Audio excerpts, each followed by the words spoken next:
tonight. Since you're rocking with the queen, ABTFT tonight. Motivation, inspiration, cause you know how we do it in the day. Good conversation, no hesitation. Now you're rocking with the queen. Rocking with the queen, ABTFT tonight. Since you're rocking with the queen, ABTFT tonight. You are now rocking with the queen, and it's time to get real. What's up? Welcome to episode 14 of 30, Flirty, and Thriving. It's your girl, AB, and co-host, Jalen. Hey, what's up?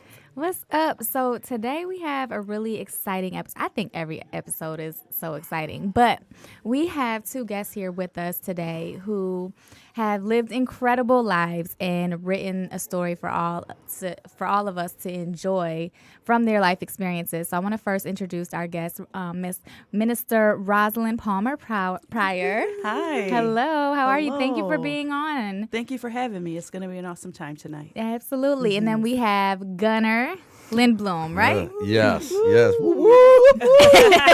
Knew you were my fan. Oh, boy. Got a cheerleader over here. What? She likes me. Wait, don't get in trouble now. I know, right? I'm already in the doghouse here. I gotta relax. So thank you for being here. We're excited to have you. I know you've got a lot of things going on. You were actually here recording a podcast last night, right? Yep. I was on IT and the D.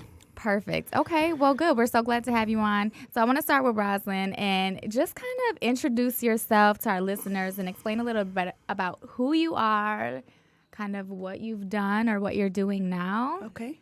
I live in Jackson, Michigan. This is my first book that I've actually written called Shackled. I'm talking about my life story, talking about how I grew up. Not giving the story all the way away, but I grew up in foster care and I went through a lot of different things and a lot of different struggles, and I overcame them by asking for forgiveness of my sins first, learning about God and how I overcame each one of those obstacles or shackles, they're called in the book, to overcome to be a better me.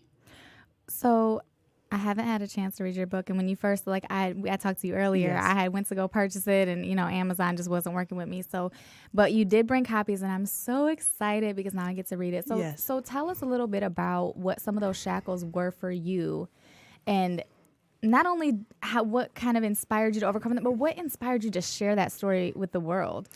I went through a lot of different things, and there is a reason that you go through everything in life, and I believe God is using my story to help someone. Amen. And I want to do that. And the first thing to do is to tell my story. In order for someone to see you different, they have to know your story and that you can help them heal in any given situation. So if you find yourself not being open to someone and not willing to share what you've been through, some people will not open up to you at all. And the realer that you are with the people that are out in the community now, the more open they are to talk to you about their circumstances.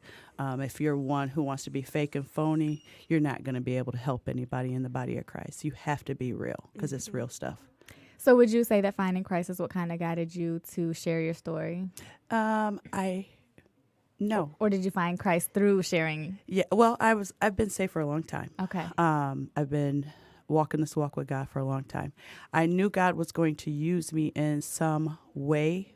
There's no way in the world that someone could go through all of that and God not use it. Mm-hmm. There's no way. Absolutely. There's no way. And if I can help someone heal, if I can help someone overcome, if I can help someone see themselves in a better light, if I can help someone look past themselves and see themselves in a different light, then I've done a good service. Okay. Good. Great. So Gunner, now I know you've overcome some of your own shackles, literally and figuratively. Yeah, nice. I like that. Was a nice pun. So tell us a bit. Now you have a series of books that you've published, and are these loosely based on your experience? I get that. I'm gonna put this up there. I get asked Okay. that. You got to talk into the mic though. So wait a minute. So you can just come back when you're ready. There we go. Oh, don't. Okay, you over here breaking stuff. Tearing place up. That's just par for the course. So I get asked that a lot, and my books are fiction. However, there is some parts of the book that are loosely based on my life, and you won't know what they are, but certain people will know who they, like close friends, family, they'll know that part was definitely based on his life or experience or character or whatever. But my novels are fiction. They're being called the next Godfather. I mean, I say that a lot in interviews and stuff, only because so many people are constantly saying, you wrote the next Godfather. You know, you're the next Mario Puzo. We've been waiting 40 years for this. Why isn't Martin Scorsese on top of this? And I'm working on that, too. In fact, I had a guy here from Detroit. I don't know if you ever heard of him, Matt Simoncini. He worked for Lear. He was a CEO of Lear Corporation. Big dude, made $50 million a year. So he read both of my books and then asked to meet me.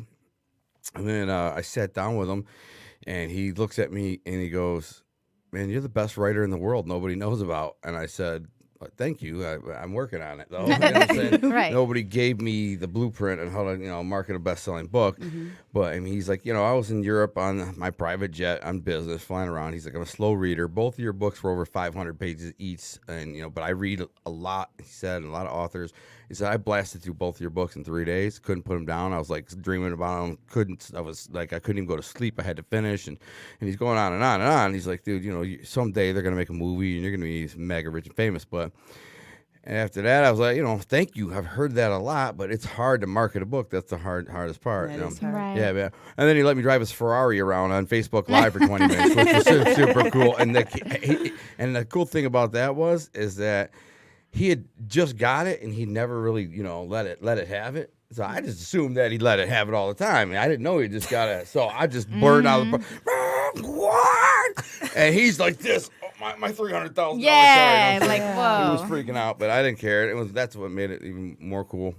Yeah. But I have another series called the Lim Bloom Chronicles, which are real stories from my life before I went to prison. They're kind of chronicle how I got involved in organized crime and just crime in general, and how I was. But wait a minute, because our listeners don't know what you're talking about right now. So give a little bit of backstory on you, Yes. your history, how you came to write those books. Yes. Well, okay, so that's the Lim Bloom Chronicles. Actually, are kind of a chronological stories of how I got involved in organized crime. Now, allegedly, members of my family were tied to organized crime. Okay. My mother was Grace Carmela Toko, and some people know that Toko name or not. But it doesn't matter, because my Uncle Pete was kind of a shady character, and when I was about 14 years old, he's only 12 years older than me, and he saw me as a tool, kind of. And I do this for me, run this and do that, handle this, do that.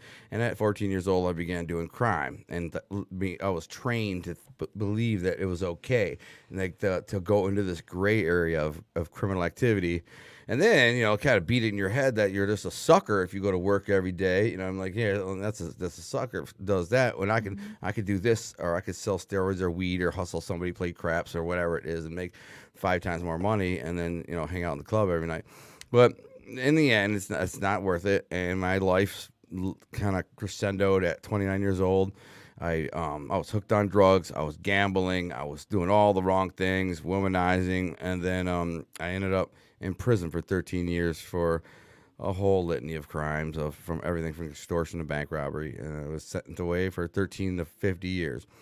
And I walked out 13.3 years later with 9 novels. I decided at that point, and this is where our stories kind of coalesce. Yeah. I knew that right away, I knew I had a gift for this. I mean, I've known it all my life, but I wouldn't ever apply. So have you always been a writer then? Like when you were in my school mind, and stuff, in your mind? No, but yes, actually, I could write really well in school. Like I had an old friend. She was a girl, not a girlfriend. Whatever. I'm just saying. I'm just trying to say we had a conversation about the trouble I'm in at the moment, and so she said you used to write me these beautiful letters. They were so good, I kept them for like 10 years after high school. But then I ran out of room, I threw them out. But I wish I would have kept them. Yeah, sure, because they're gonna be worth money someday. But whatever the case is, I could write really well. My grandmother and my grandfather used to say you write those beautiful letters, and so I was good at it. But that's not really the craft I have. The art that I have is being able to craft these really complex plots and weave them together using subplot and really intricate, detailed like things. Like at the end of my books, if you're not in tears, you're very close. All of them, all 9 of So my you're a novels. storyteller. Yeah. And so, or you're in tears, but you're also going, oh my God, how did I not see that? And like, wow, what just happened? You feel like you just had a train wreck or something. You're just like, you're so invested into the story and the characters. Like 90% of the people tell me that once they get to about, when there's 30, 40 pages left, they stop reading it. I'm like, why? They're like, because I don't want it to end. So I read a page at a time. I'm like, you got to end someday. And then they finish and they get mad at me because, all right, this is BS. Where's volume 3? You can't leave it like this. I'm like, yeah, well, volume 3's coming. When I get to 200,000, units, I'll write volume 3. In the meantime, I have 7 other novels that I'm going to publish that I've already written. You know what I'm saying? So I'm working on those too. Well, and that's not including the Lindblom Chronicles. Not including those are being made into a TV pilot.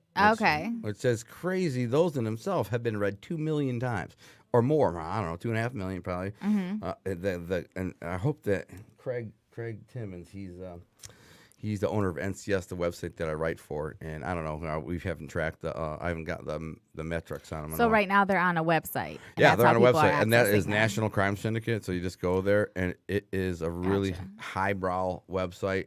There's a lot of fan groups for this mafia stuff, like the big fan pages, fan groups. There's like millions of them, and so the one that I write for is considered the Ivy League. They're the top shelf. They have a whole team of journalists, ex-FBI agents, writers, the best of the best, and so they're really top shelf. And then I write these Lindblom Chronicles. Now, some producer from Atlanta reaches out to me and says, "This is crazy." And part of this I shouldn't even say, but let's hope he's not watching. But so they have a really get in trouble again. They have a new format. I'll say that they're using to shoot movies but not television. And he wants to apply this format. This guy's made dozens of movies. He's 25 years in the industry, and he's got a hold of these Lindblom Chronicles. And he says, my partner read them, and they're perfect for applying them to this format. Wait a minute. Oh, I was like, wait, what is happening? So did I. Wait, I knew what the it was. Godfather, right? All right. So he said. So anyway, he says, I want to take these things and turn them into a pilot using your format. And he's like, would you agree to that? I said, hell yeah. And then I reached out to a couple of my friends who are actors. And one of them, Paul Borghese, super cool guy. He might be watching this too.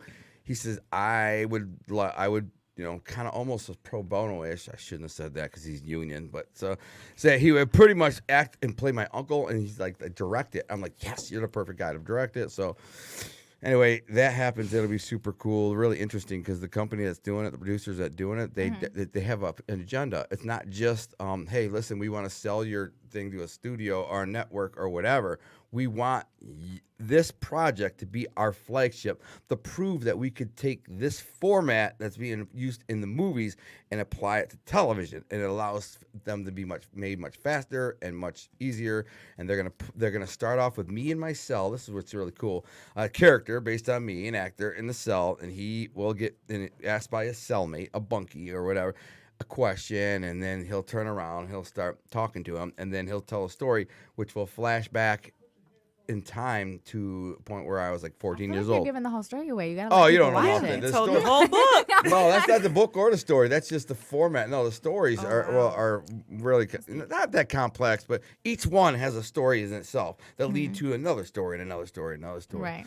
It definitely sounds interesting. It sounds like, like you said, there's these fan groups that obviously are, that's crazy. Just off of something that probably started as originally a bad experience for you, and then you found this unique ability that you had to tell stories in a way that captivated audiences, which I think is really cool. And now it's kind of like turning into more and more opportunities. And I think it goes back to what you were talking about, Rosalind, how you had these shackles. Yes. And they created opportunity for you. Like you said, everything that you go through is an opportunity for you to learn and grow and help others. Even my prison time. Absolutely. So, Absolutely. I've been a man of faith a long time, but in prison I was totally gave my life to God, and and everything changed just like that. I mean, just like magic. And then I met my wife, which was like magic, you know. And I was in prison when I met my wife. She started writing me 6 years. I had 6 years to go.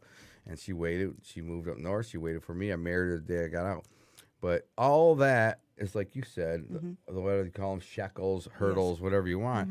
Obstacles, they are to make you a better or stronger person, to give you strength, to persevere. And if you utilize them, if you use them to your advantage, anything can be accomplished. I know a lot of people, I get every day people are like, man, you're such an inspiration, you know.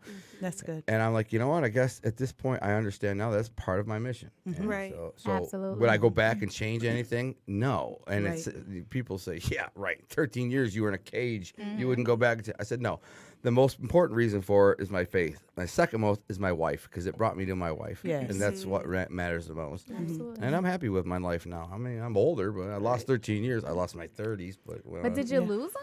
Did you or did lose you them or just did you really grow? focus them? Right, that's true, right. I Really like that. It's a focused. great way of looking at it. I just got super like telefocused for 13 years. Tunnel Bam! vision. Nine novels. I'm like, I just There you popped out. go. That's Yeah, really how people it was. need It was a that. writing boot camp. People need Absolutely. it. Just like Rosalind was saying, like she was doing it for people that basically had the similar story to her to help, you know. To help them. Yeah. So to some help people guide get them. lost. Change a lot of lives Yes. like So that. let me ask you then, because like he obviously was in prison and he was tunnel focused on writing these Yes. novels. How did you find time? It's hard, like to write a book and to find the time. I did it after work. in- Every day. like That's every hard. day. What was your process like in writing this book? I went through each. In the first book, I can't talk about the second one. I promised I wouldn't. But the first book, what I did is I took a walk through my life as I grew up, and I always talked about my life. I always learned from my life, and so I just went from day one, basically. And in this book, I'm at the age of 25. So I just took a walk through my life, slowly but surely. Oh, so this is up to 25, and then there's another book that's gonna take. Oh my gosh, that's exciting. Yeah. Yes. That's really cool. Yeah. So in this book, I'm up to 25, and I just take a walk through my life. Okay. And in this book, you'll see everything that I went through as a child, and then growing up with it. Now, did you, through the writing process, go back and reread and The editing phase is hard. yeah. Yeah. Oh, yeah. It says it. Like, I mean, did it's you a- but I'm gonna ask both of you, did you Yes. do it on your own? Did you have other people read? Did you have a professional, an editor? Like, how did that? How was the process? Yes, Oh, the what was the process. process like? Yeah. So what I did first is I wrote what's called a manuscript. And me and my children, because I was talking about my life, I wanted them to read it before it was edited by anybody.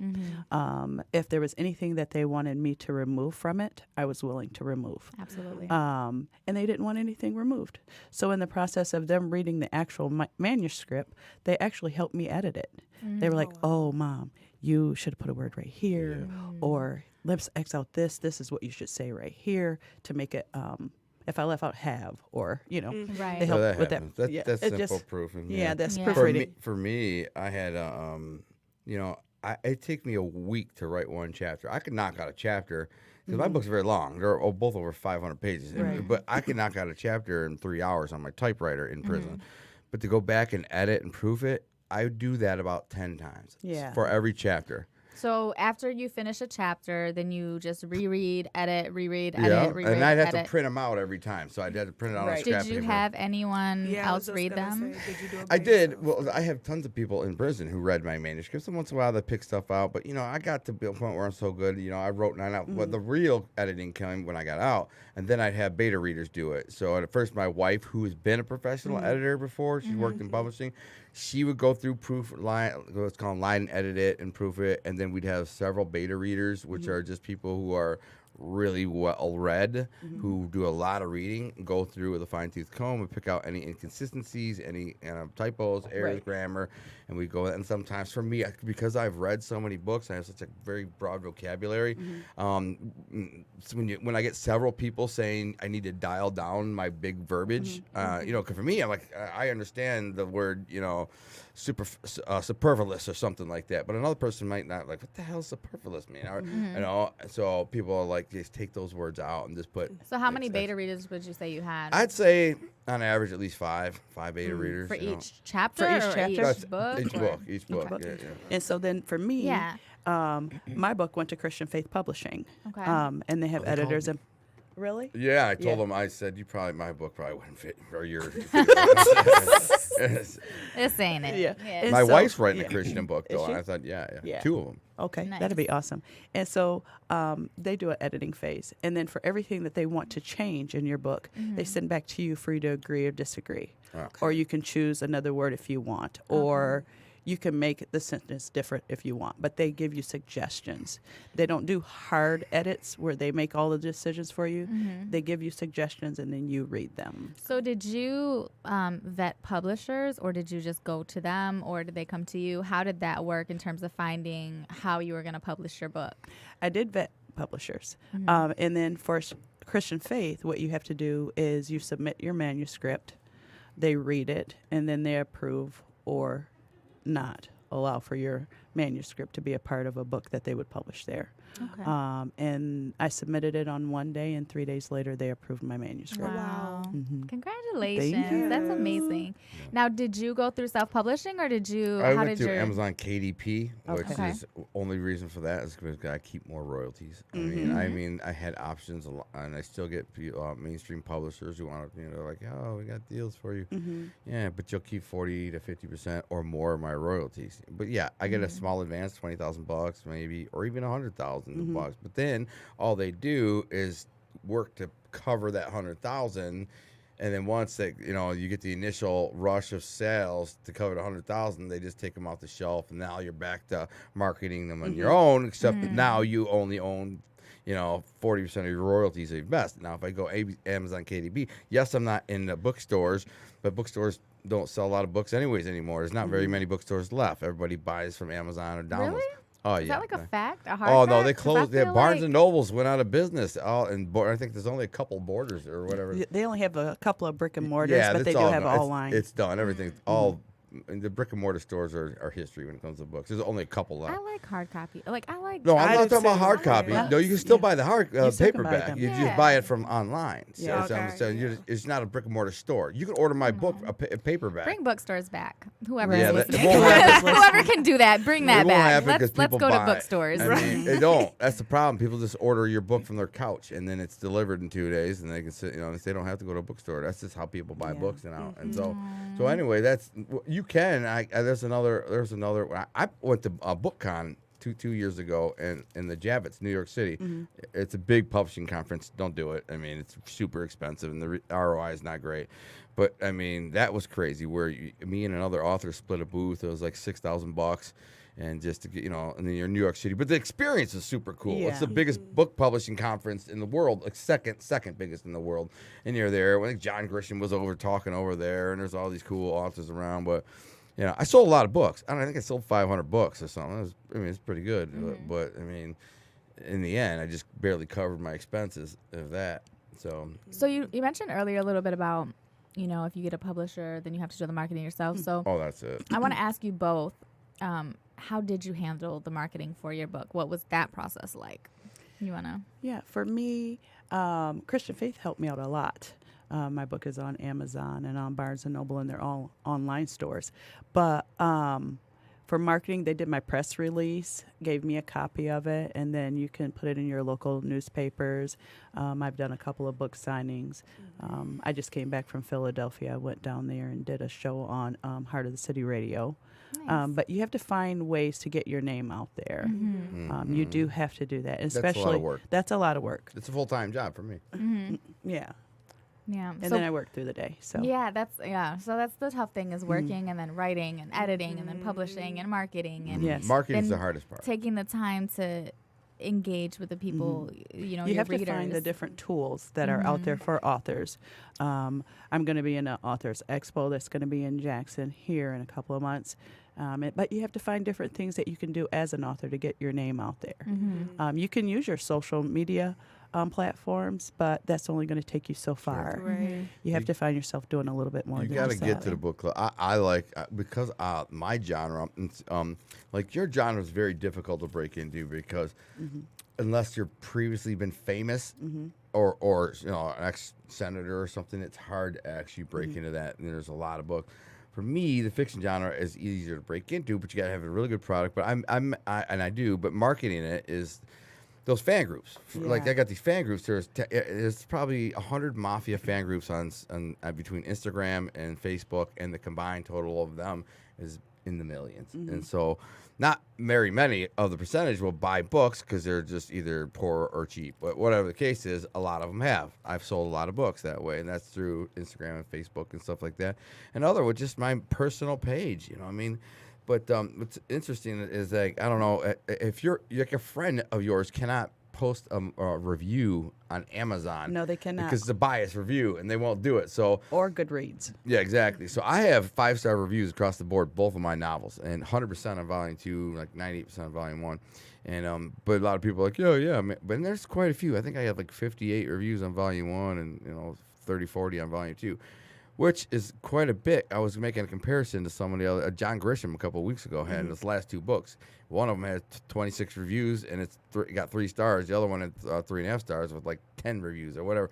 I'm like, I got better reviews than John Grisham, and so in his last 2 books. But anyway, marketing them is always going to be the hardest part. It's a constant battle where you make these posts, you share them to all the groups, and then have people share them and push them. But it's always working. One day it just all of a sudden goes bing. You got to get into the big book clubs. These big book clubs. You got to get somebody to read them in the book club. That's where my sales come from. From even Goodreads. Oh, they got the worst platform. They do. The algorithm is just ridiculous. Like you can go to Goodreads and punch in the name of my book, and it doesn't pop up at all. Like it's not 10, not 5. To be a king. That's pretty obvious. Even if you put my name, Alan Gunnar Lindblom, to be a king, it still doesn't pop up. And they're like, oh, well, it's about ISBN search. I'm like, how the hell would an average person know the ISBN number of my book? Unless you're a college student. Right. It's ridiculous. So that's a joke. Oh, okay. Really quick, before we get any further, I just want to take this time. We're going to have a music break, and the song that we'll be playing is by an artist, a Detroit-based artist named Israel Keys, and the song is called It's Okay. And we'll be right back. Cool. Ignoring these late payments. I'm the only one without the headphones. Your headphones are right here. Right? Yeah. Always. Yeah. I'm always going to be different. Man, how you think about quit this? Working for you under the table. Working for you. I don't even know who this is. I was gonna say it sounded like a woman singing. Look.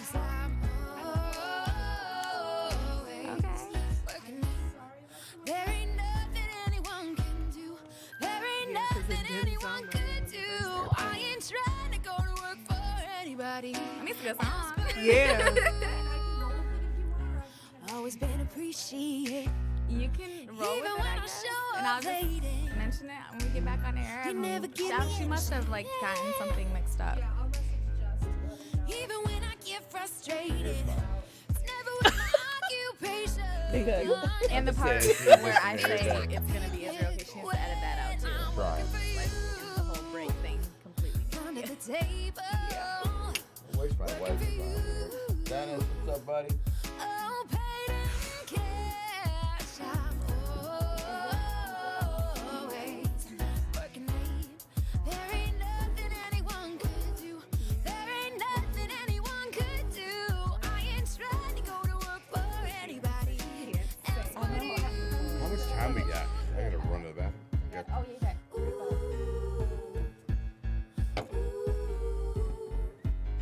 And what you know about the business?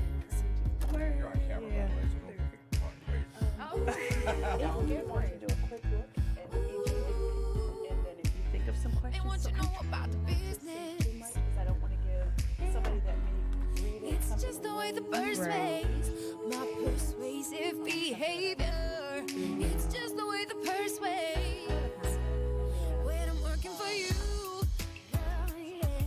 table, waiting for you. Right. But I didn't know that it was like from childhood to 25. Working late. There ain't nothing anyone could do. There ain't nothing anyone could do. I ain't trying to go to work for anybody else but you. Here for table, working for you. Keep it under wraps. Why am I the target Okay. There ain't nothing anyone could do. Are you gonna be every? Anyone could Okay, do. cool. I ain't trying to go to work Okay, for cool. anybody else but you. Mm-hmm.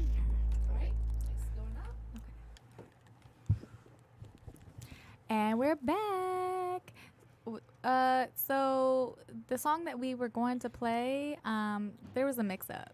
Not really sure what y'all just heard, but it was a good song. So kudos to whoever the artist is. Sorry, Israel Keys. We'll get you next time. I owe you one. But we're back. So during break, I was flipping through the book, and on I think link 9. Nope, that's not the right link. Where is it? Link 11? No. Unto me was a child was born. What's the link for this? What's the link? There's no number? link. There's no link. Okay. So I noticed in here you refer to your children's father as my baby's dada, Uh-huh. which is interesting. So which just tell me about this. I've never and you got the dada like Right. italicized every time. Yes. Every time. So I choose not to use names in my book. I didn't want anyone to feel uncomfortable because I didn't ask anyone permission. So each person has a signature way of me knowing who they are by each one. And so all of my kids, their dad is called Dada in the book, and that's because my youngest grandson, Cash, he calls his dad Dada. Oh. Yeah, and so I okay. use that for each one of my children's dad. Okay. Yeah. Okay. All right. So in this, I was looking through it. You talk a little bit about you were in a foster care, Yes. a children's home, Yes. and then made your way into obviously. I don't know. You were married. Is that the baby's dada? I had all of my children before I was 25 years old Okay. and not being married. And you have 3 children? I have a total of 4. 4. Okay. Yes. And then me and my husband together, we have more. Oh, okay. Okay. Cool. So 4 children. Yes. And you had them all before 25. Yes. So that's all in the book. That's not in this one. That's not in this one.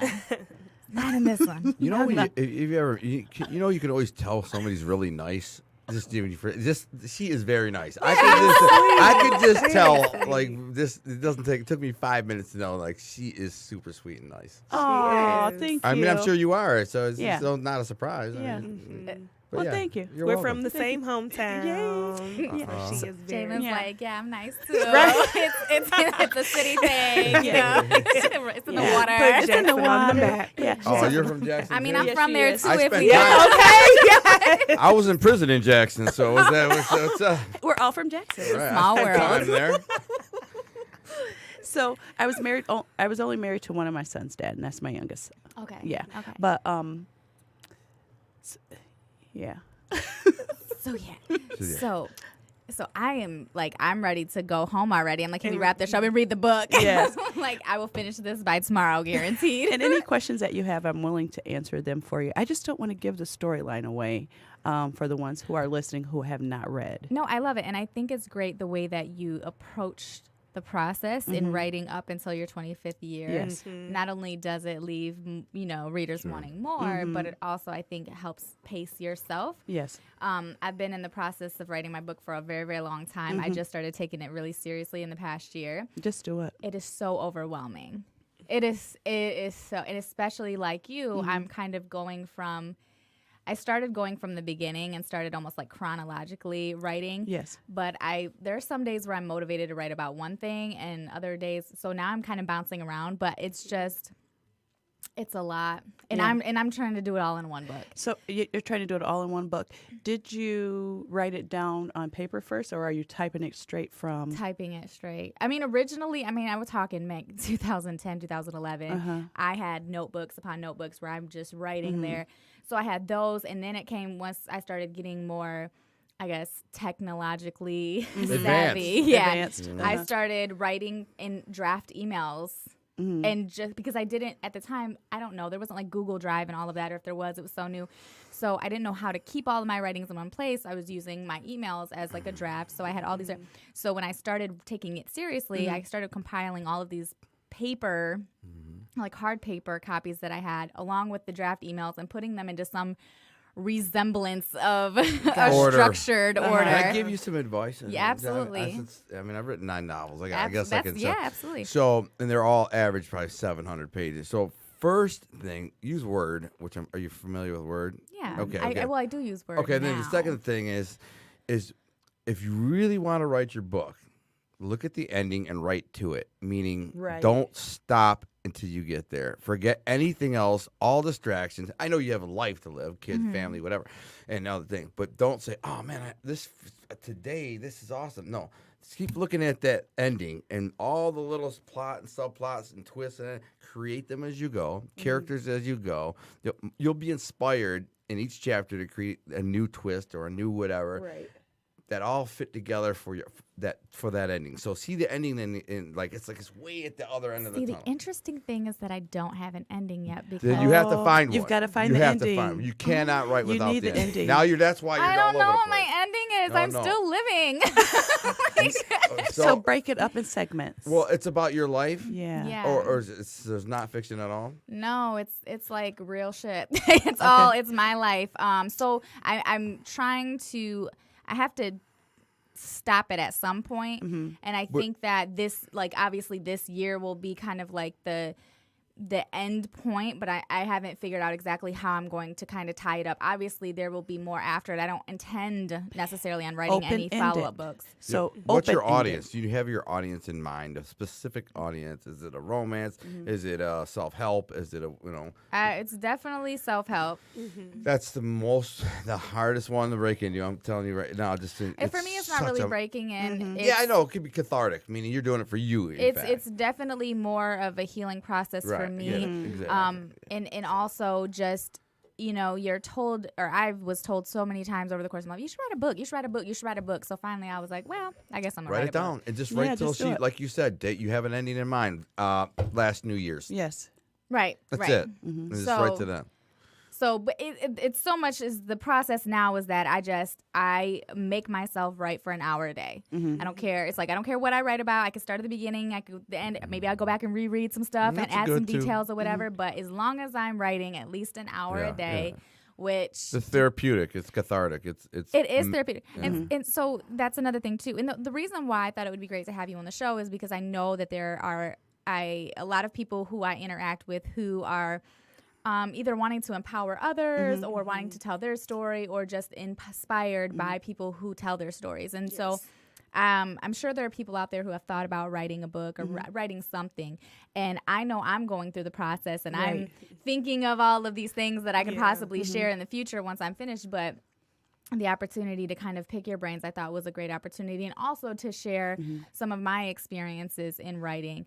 And one of the things I wanted to talk to you about, what we were discussing it being therapeutic, is that because you are detailing your life, not the most comfortable periods of your life all the time. What was that like for you, having to relive it in such detail that you have to evoke that emotion in the reader? Because that's been a struggle for me. Yes. So it was so hard for every chapter.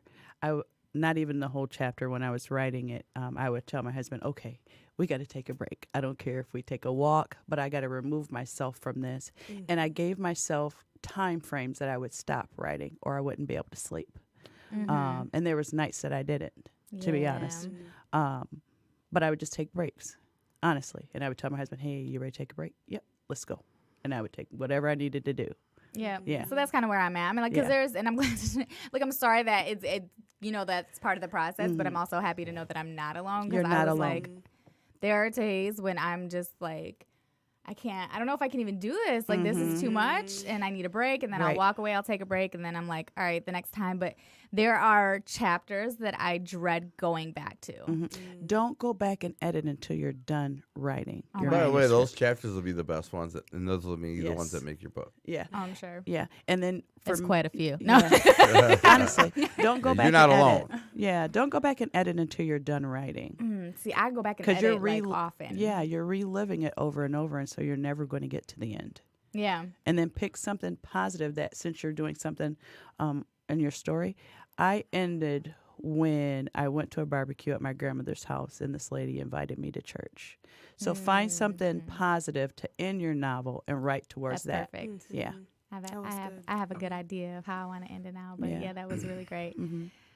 So, and did you know when you started writing that you were going to break this up into 2 different books? Yes. I knew Okay. I'm going to break it up into 3. And how long did it take you to write the first book? I've always journaled. And so taking my journals that I've been writing for a lifetime and putting it into a book is totally 2 different things. I journaled all the way up until I wrote the first one. And actually writing Shackled per se, I started writing and it took me 6 months. to write it. Wow. Yeah, because I've been doing it for a long time. Look, I'm like, Yeah. If we have another break, I have some copies. I have 2 copies of my book that are for I'm giving to the owner of Nino Savaggio. Long story short, but I'll bring them in. But anyway, I'll tell you a story about them. Is they were originally 1 book, and You split it up? Sorry for all my fans and readers because they're like, "What? I had to buy 2 books." Yeah, well, the total was between the 2. It's almost 1,100 pages. So you have a Oh, book, wow. you have a book that's this big. Now it's not viable to try and sell a book that big. I'd have to sell it for $45 to make any money. Right. And it's just not so. But luckily, there was a perfect halfway point, literally halfway. So 29 chapters into volume 1. There's a halfway point. There's no resolution to the story at that point. But then I give a teaser of volume 2 at the end of volume Right. 1, and now then you can go to volume. And even volume 3, there's not you don't know what happens. It's kind of. It ends in an open book note. I shouldn't be saying that because there's people watching or reading it. But whatever. I mean, you'll get to you get. See, I'm always in trouble. Always in What trouble. I do, I say something that gets me in trouble. So, but anyway, but yeah, I mean, that's what a lot of my fans don't know is that in fact that book was originally 1 book. That is series. Wow. so when you were writing, you wrote the end first, and then you wrote up to No, that? I have a very, I like I said, in life, the guy with the wicked jump shot, Jordan's, you got the guy super fast, and you got the guy who's super smart on a computer, or you got my gift is writing. Yeah. I was always pretty good with these, you know what I'm saying? I'm a good athlete and I could whoop it, So guys, writing and but- fighting. So writing is what I got. Writing and fighting. Writing and fighting. So I could. Got you. So No. writing is what I could do well. So it comes very natural. Before I write a novel, I see the beginning, the middle, and the end. So you always see the you want to establish in the beginning of a book, you want to establish the theme and the plot, and then in the middle have a conflict, and then the end have a resolution. Years after I'd written 5 novels, I picked up a writer's market book, and by all these great writers were saying, they said this, you can go to literary school, and they will teach you this formula, which is the exact formula that I knew naturally. Yeah. And that's maybe it's because I read a lot of books, but I know it's a gift from God. You know what I'm saying? Yeah. So that's the gift. And so I don't see a lot of my story in my head. I see, okay, I'm going to start it with these basic main characters. The conflict will be somewhere in here, and the way at the end, I will twist everything to and coalesce at the very end. That makes sense. So everyone's like, whoa. And then I just start writing and have Yeah. fun. I have fun. Me and too. one thing that I don't do is second guess my call. So you get to a point where there's a fork in the road. I can go this way with this story. I can go that way with this story. That's a good point. And then I say, which way to go? Which way do you go? I don't sit there and stew on it for a day or 2 or minutes. I just go, all right, I'll go this way with this character and make the plot to go this way. And that's it. And I don't go 3 chapters this way and go, man, what if I would have went this way, though? Should I go back? I never do that. Don't Have you ever- second guess yourself. Have you Yeah. ever thought about writing alternative endings and for your fan groups and sharing that just to? No, but I do have. You know, they do that That's in movies cool, sometimes. though. I don't think do it's that. cool. But I That's have fine. but I write something called like the King Chronicles, for example.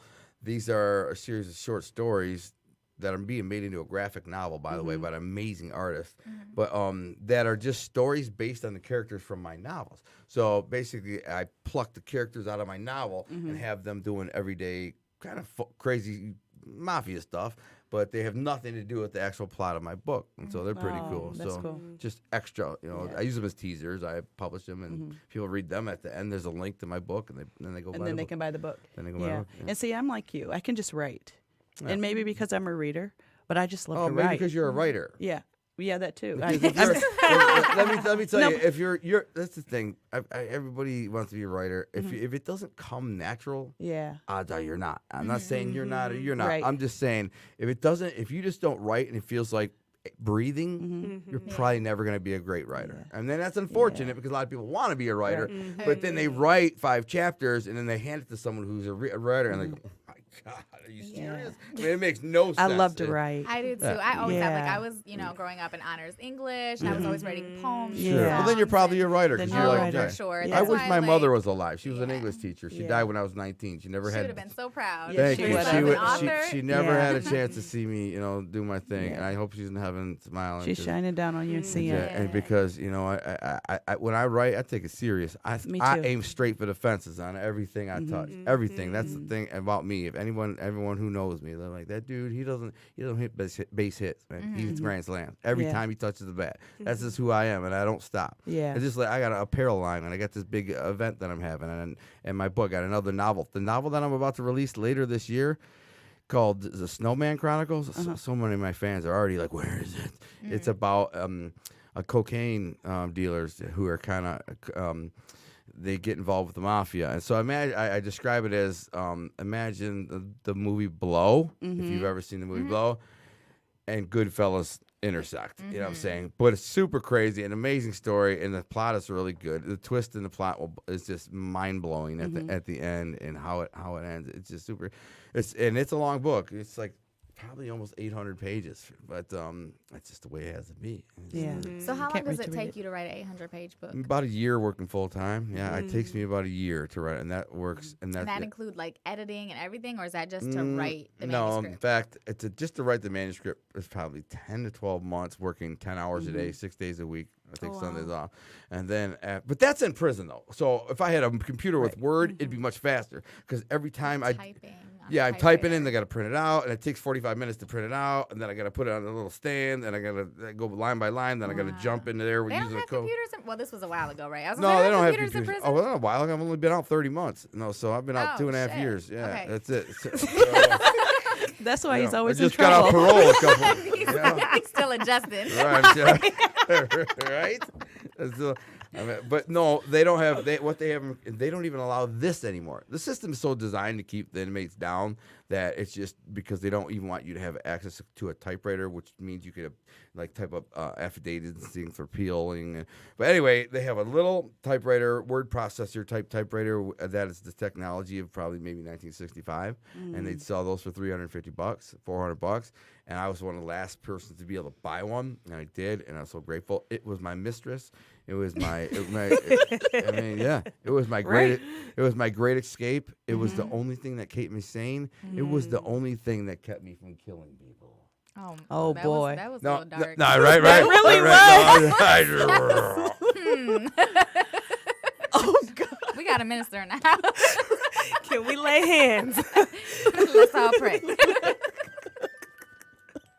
Oh, boy. So- music. I can't. I was I really can't in deal. prison. In prison, that typewriter kept me from going nuts. She's got, They damn took it, it that from me makes me once. want a music box. I want to play music when I talk. Right? Every time I talk, the Godfather movie, I Let need me to just pay get someone to myself follow me calm. around. Right. I need to pay someone to follow me around, and every time I talk, they're just like.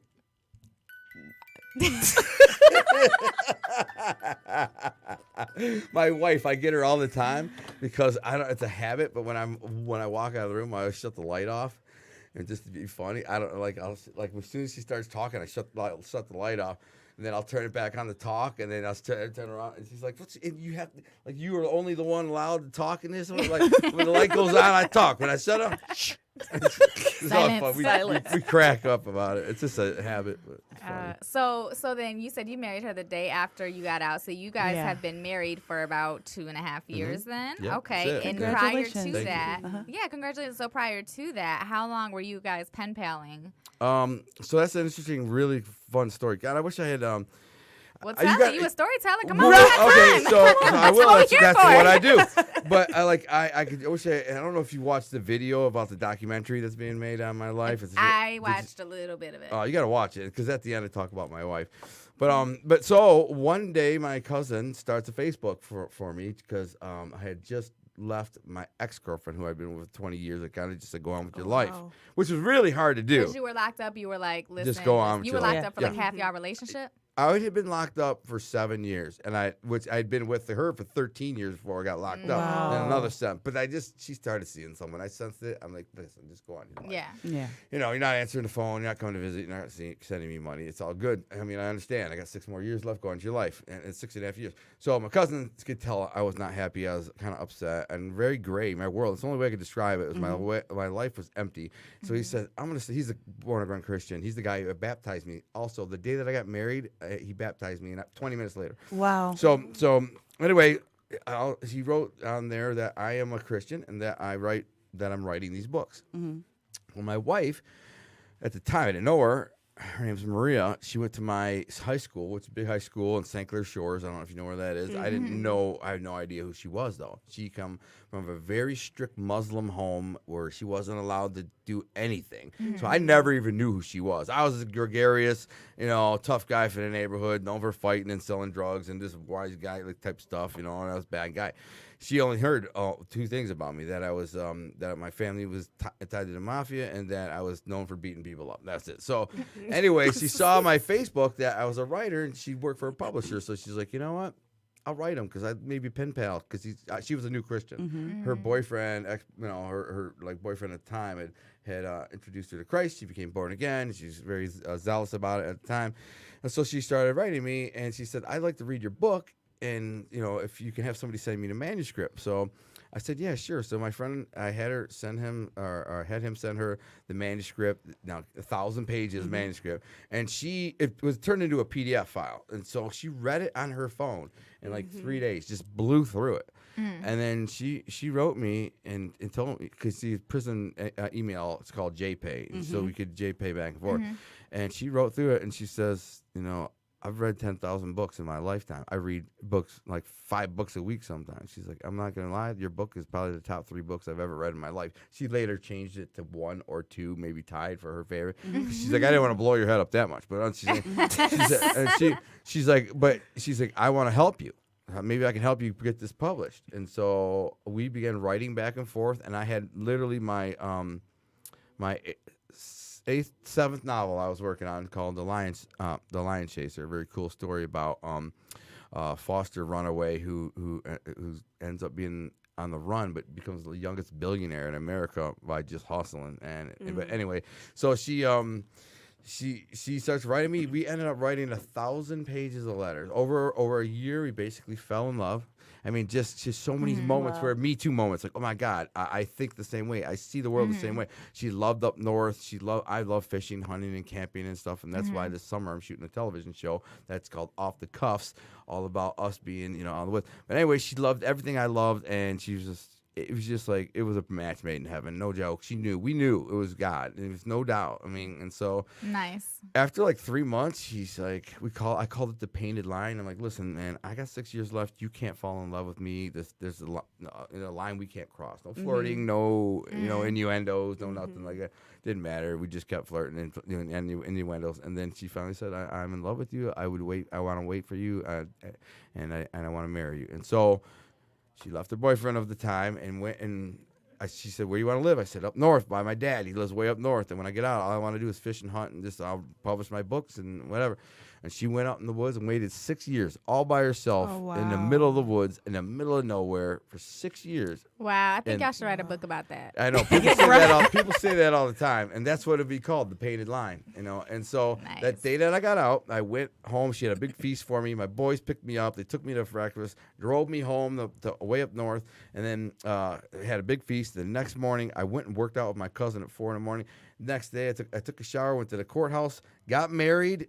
It was a funny story because all the guys were in tears, and the clerk and my wife weren't crying. And me and my cousin and my best friend were all crying. It was funny, 3 dudes crying, and the clerks or whatever. And then I said, Joe, he wasn't an ordained minister or nothing like that, but I'm like, Joe, I want you to baptize me in Lake Huron because it's very sacred to me, this beautiful lake up on where I'm going to live. So 20 minutes later, we're at the lake, and he baptized me and my wife in the water, and I started my new life. Wow. You know? That's It's awesome. a pretty crazy story. That's wonderful. Yeah. So real quick, we got about 5 minutes, so we got to wrap up, and I want to make sure that you both have an opportunity to let everyone know how they can find you, follow you, buy your book, learn more about you, all of that good stuff. Also, I have my son in the studio. Mans, do you want to say something on the mic? Yeah. You wanna say let's hi? so. No? Little You sure? handsome devil. Yeah? Okay. Maybe next time? Okay. So my son is here with us today, but if you don't already follow 30 Flirty on Thriving, you can find us on Facebook, or you can follow me on Instagram, THEE Best Amber, and then the Best Amber pretty much everywhere else. And then Rosalind, if you want to let everyone know how they can find you, follow you, purchase your book. And by the way, her book is called Shackled. Yes. Facebook Live viewers. Get the book. And where can they find it at? You can find my book on Amazon, Barnes & Noble, and any place where they have books that they sell, any online bookstore. Thank you for that. Yeah. And actually, Hey, you're she so nice. bought You're not in extras, trouble so you anymore. can do Tell my wife. She's the only one who doesn't know. Maria, Yeah, I'm good, Maria. Yeah, he's See? not in let trouble him anymore. get out of jail free card at least for today. For Please. today, please. I love He you. was well behaved-ish for the most part. I don't know about that. Right? That helped. Yeah, that really helped. You can find me anywhere social media, Rosalind Pryor Inspirations. You can find me on Instagram, anything social media, you'll be able to find me. And I gave you my card. If you find some people that have read the book and they are in need of help or they want to talk to someone, give them my name, give them my number. I'm more than Absolutely. willing to help them. Absolutely. And I'll put your information on Cool. my website too, so anybody can be Yeah, find friend me you. on social media. I'm maxed out on my personal page, but I'll make room. I'll delete someone. Okay. Don't you lie. I be having to do that. I'm like, Hey. hold on one second. Give me a minute. I'm Oh, I gonna have delete to you and you and delete you. people all the Come time. on. Yeah. So me, my GunnerDetroit. .com is my website. You can learn everything about me. I'm on Instagram, Gunner Detroit. And my Facebook author page is author Gunner Allen Lindblom. And also, I wanted to say really quickly about my event to support Gilda's Club, the Cancer Foundation. It's this September, so go to ourthingapparel.com. I own Our Thing Apparel, which is a really cool apparel line. But we are hosting a big event this September, a 1920s speakeasy themed dress ball where you're dressed in 1920s regalia. Come in, have some drinks, have some good food, support this good cause. Big party at Burt's Theater Warehouse downtown in Eastern Market of Detroit, and be a really fun time. So check that out. It's at my website, ourthingapparel.com. Okay. And then All Jalen. right. Great show. Okay. Thanks, y'all. We out. Yeah.